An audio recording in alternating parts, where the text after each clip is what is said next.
அடுத்து சந்திப்பிழை தொடரை தேர்ந்தெடுத்து எழுதுக. கடற்கரை உப்பு காய்ச்சுதல் நடைபெறுகிறது.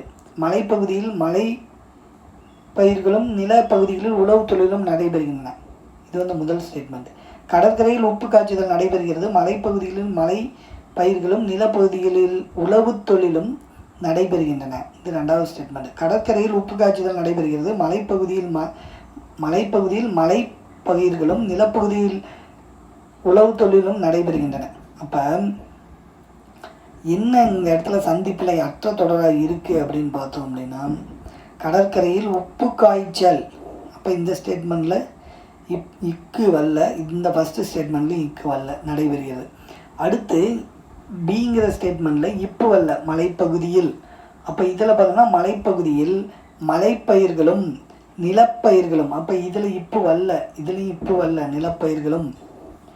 உழவு தொழில் இத்து வரல, நடைபெறுகின்றன. அப்போ எல்லாமே அமைஞ்ச ஒரே ஸ்டேட்மெண்ட் இது ஒன்று தான்.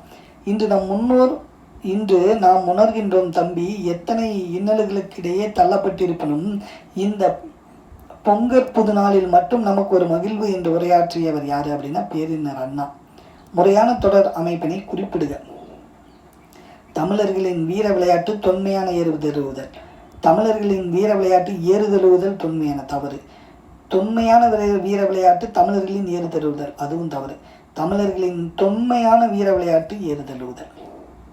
அடுத்து அப்துல் நேற்று வருவித்தான், எவ்வகை வாக்கியம் என்பதை கண்டறிக. இது ஒரு பிறவினை. அடுத்து சொற்களை ஒழுங்குபடுத்தி சரியான குரல் வடிவம் உள்ள தொடரை கண்டு எழுதுக. யாழ் கொடு அன்ன கொழல் கனை கொடிது வினைபடு பாலால் செவ்வியது ஆங்கு, தவறு. கனை கொடிது செவ்வியது ஆங்கு வினைபடு யாழ் கோடு அன்ன பாலால் கொழல், அதுவும் தவறு. செவ்வியது ஆங்கு அன்ன கனை கொடிது யாழ் கோடு வினைபடு பாலால் கொழல், அதுவும் தவறு. கனை கொடிது யாழ் கோடு செவ்வியது ஆங்கு அன்ன வினைபடு பாலால் கொழல் என்பதே சரி.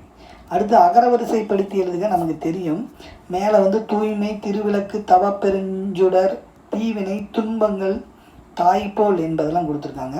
நமக்கு இது தாத்தா அந்த வரிசை தான். இப்போ தவப்பெருஞ்சுடர், அடுத்து தாய்போல், அடுத்து திருவிளக்கு, அடுத்து தீவினை, அடுத்து துன்பங்கள், அடுத்து தூய்மை.